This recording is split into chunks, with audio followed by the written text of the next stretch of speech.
All right, this is a Toyota 4Runner V8 center differential actuator lock. This lower pin here is for the center diff, or I'm sorry, this lower one here is for the center diff. And this upper one, right now it's kind of upside down, but this one would be for the four-wheel drive.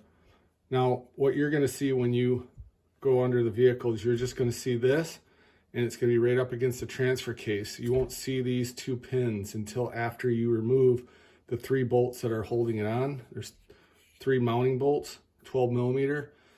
What you're going to do is you're going to remove those 3 mounting bolts, and actually you can wiggle this off. It will come off here. It'll release. But that's the easy part. To reinstall it, you have to clock it. So you're going to take your replacement actuator, or even your actuator, and you have to clock it correctly to get it to function correctly. So when you open this, if it has an indicator on here, like a little window, that's probably only has one shaft. That's for the V6 models. Again, this is for a V8. So the first indicator you're going to see is right here. This indicator right here is for the center diff lock.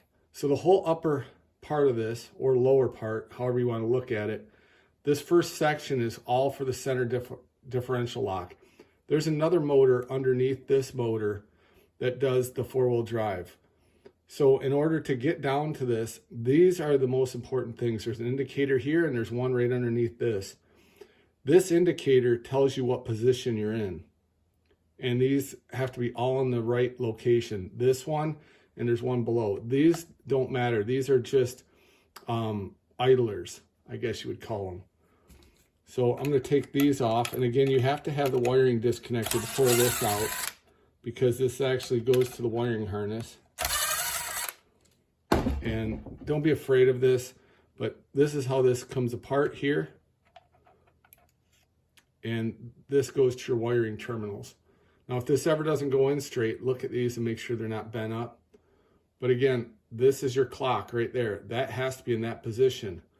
If you spin this around and move it, it's going to get out of position. This is the position it needs to be in. If you count this as 12 o'clock, there's an indicator right here on the side. You can say that's 9 o'clock. Well, that would be 1 o'clock. So 9 o'clock is the stationary position, and that's about 1 o'clock. This is also very important. This points at also about 1 o'clock, the same position as this line right here. And then this points at about probably almost 3 o'clock. But what I did is I counted the number of cogs from, there's a mark on the case right here. And if you count back 5, let's see here.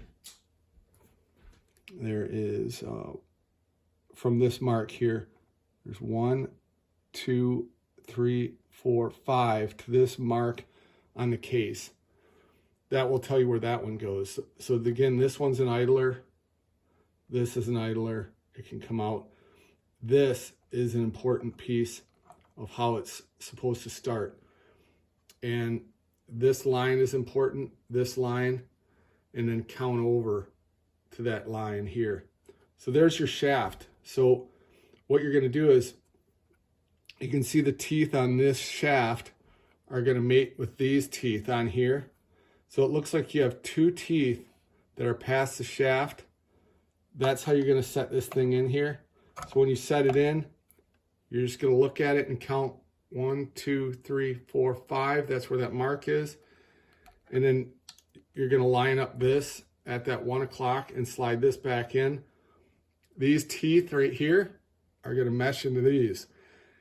And this is what tells your computer, goes through these wiring harnesses here and tells your computer what position you're in. That's why this clock is important.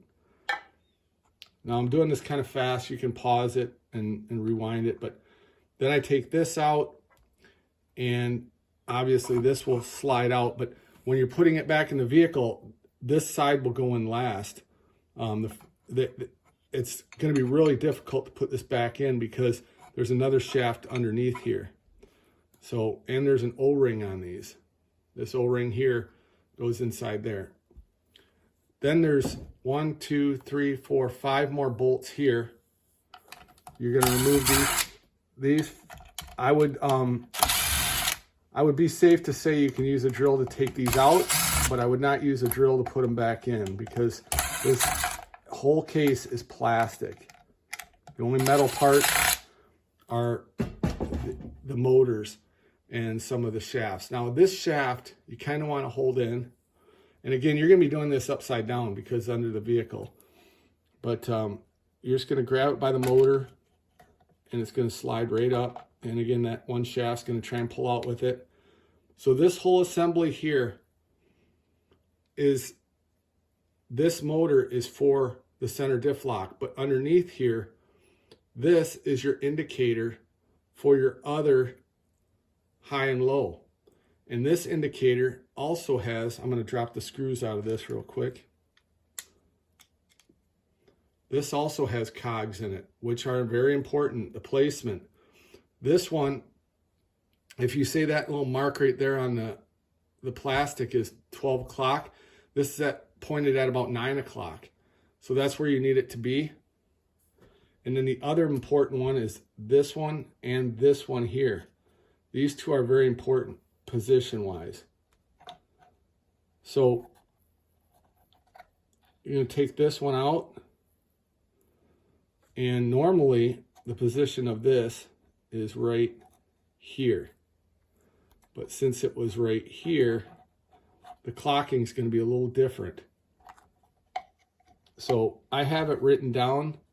Let me pull that up real quick and get you the clocking. 1 second. Okay, this is the normal position. So this has to be all the way up to this cog here. And then this one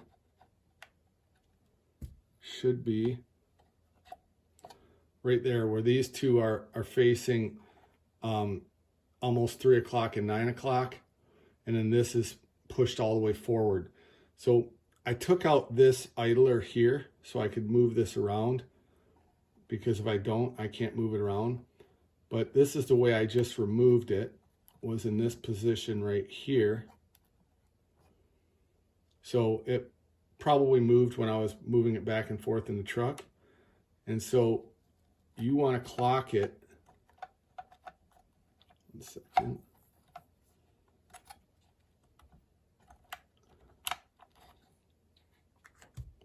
You'll want to clock it at this position. Let me get this in the right position here. See, that shaft was hitting against here, so I just had to turn it a little bit. But you're going to clock it in this position. You're going to drop this one in at that point.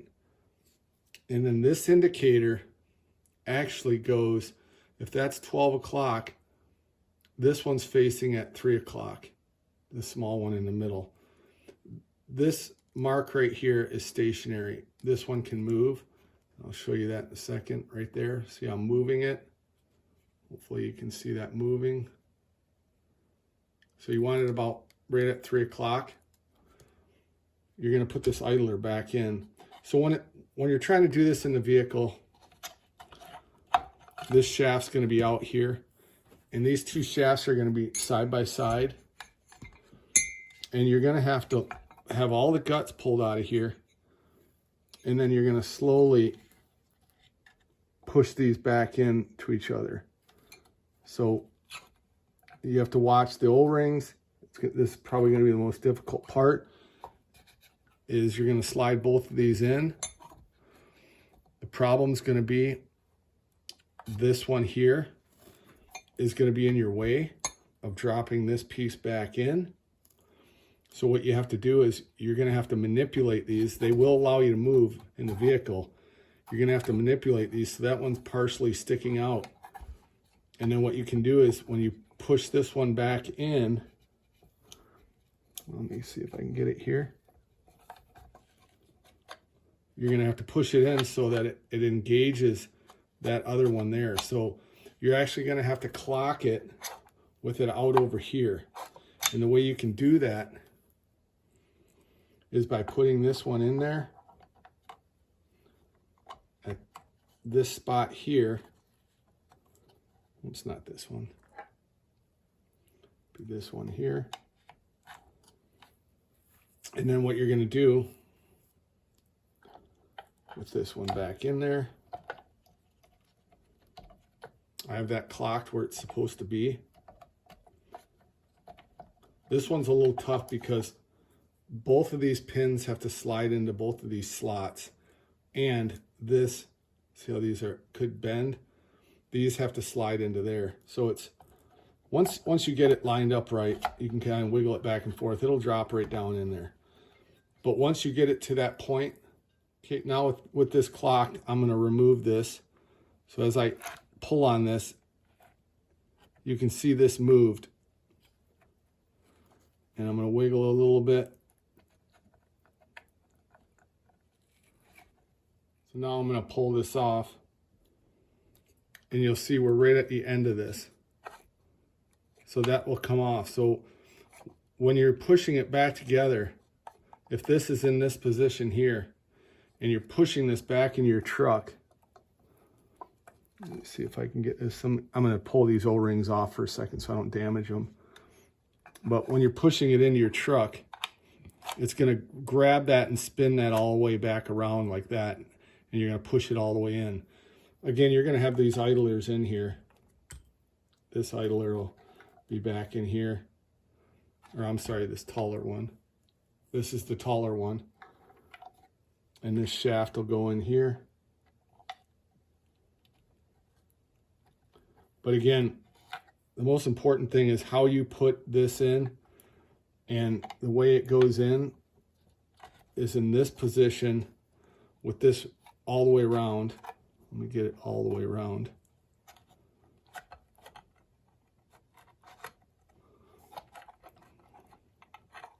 And this can actually be removed as well.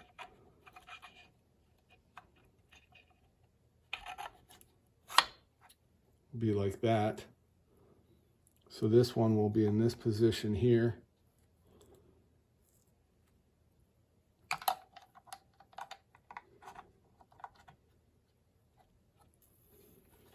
And you just have to make sure it engages that smaller idler.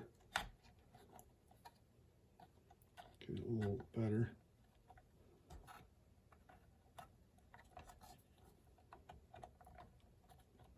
I'm trying to line up the pins with this one. Okay, there we go. So this is here and here, 3 and 9. This is all the way engaged here. That's engaged. And then before we put this on, we want this indicator to be at about 3 o'clock, right about there. That's that indicator. And then you're going to drop this back on.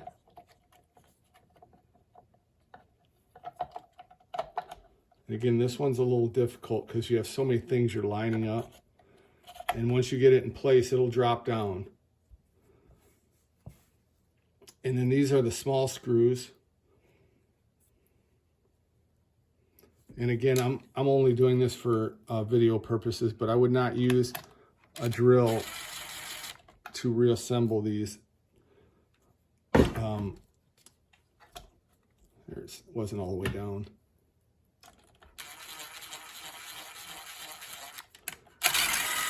This one, sorry, this one is a little bit longer screw. This first one has this little bit longer screw. I'll show you here. So that one goes in this corner over here. Let me put all these back.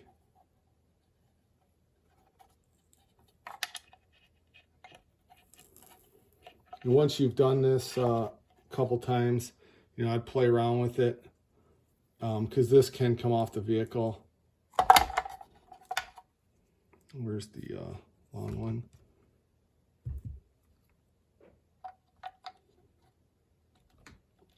This idler here is what engages the motor.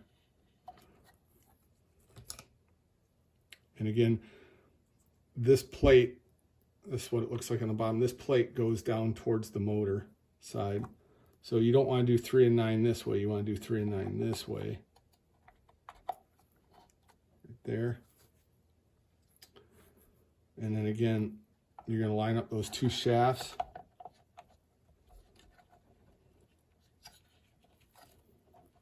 And it takes a little bit to get this all together. And especially when you're underneath the vehicle trying to do this all upside down. There's quite a few different parts that all have to be lined up in order to get it.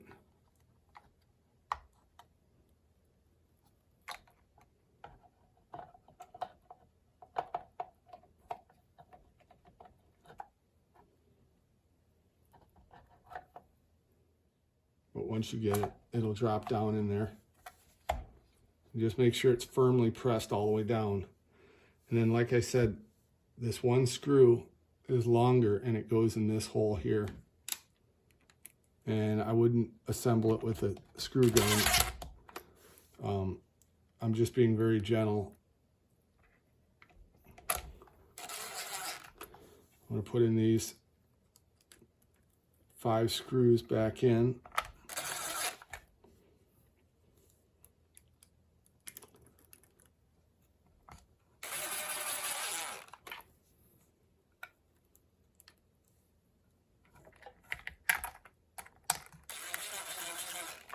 And then that other shaft is going to go in the top here. I'm going to take the O-ring off that one also, just so I don't ruin them.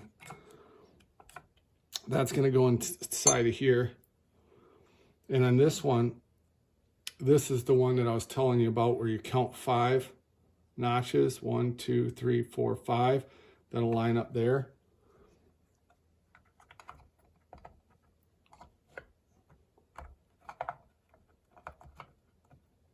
And that's 5 notches from this notch here.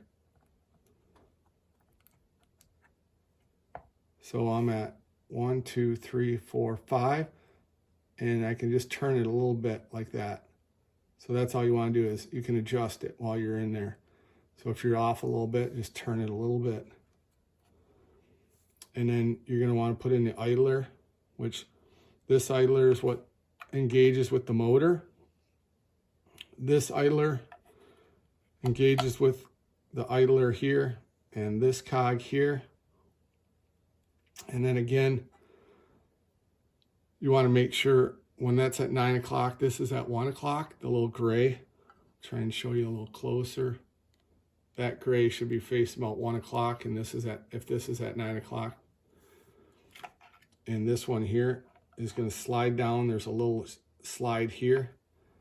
And again, you got to just be gentle trying to line up these two and make sure this engages with that, because these all turn together and you should not be able to move them. Then you're going to put in the last 2 screws here.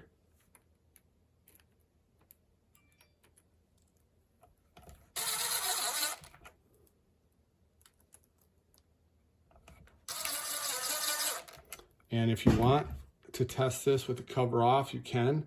Once you plug it in, right here, you're going to plug it in and you can route it through the different series and make sure the shafts, everything's engaging okay. And you'll hear it click and clunk and all that. But I'm going to take this back apart, put the O-rings back on. But I hope this helped some people. Cover's just going to go back on here. The cover only goes on one way. But that's the way you can possibly replace this actuator assembly without opening up your transfer case and removing those rods, because I was able to take mine off without removing the rods. So you should be able to push it back on without moving the rods. So the biggest thing is getting these in the right position. And I'm gonna show you one other thing here, because I measured this. Let me take this back apart. Thing I did not mention, I took it back apart. These rods, this is the 4-wheel drive rod, and this is the rod for the center differential. When they're sitting outside your vehicle, the only thing you're going to see is you're going to see this flat spot here and this part here. So you're only going to see about to here. You won't see any of these notches. None of those show up. But what I wanted to show you is that when they're sitting like this, in this position here, this one will be on top, that one will be on bottom. When they're sitting in this position here, you can see the rods. Hopefully you can see it. They're a different length. So when you push these together and they engage into here, they're going to be in different spots. So when I removed mine, these were at the same length here, and that's what you want them to be. So when you're playing with the vehicle, you want to kind of pull them out or push them in, whichever you prefer, but they should only go in a certain amount. And then what you're going to try and do is push that actuator onto there so that the gears, like this gear, will grab this. Actually, it's this one. You'll grab this and end up in this position here. That's the only way it'll work, is as you're pulling it, it comes out here. So you have to pay attention to that. I'm going to look into this. I don't remember there being a missing tooth here, but I don't know if it broke off, because this is an Amazon part and it looks like it already broke off. So it's much cheaper material. So if that's the case, you want to watch for that, because that little problem right there will not allow it to engage. When this is turning, if it's got a missing tooth, you're going to have a spot where it's not going to turn through. So just be aware of things like that.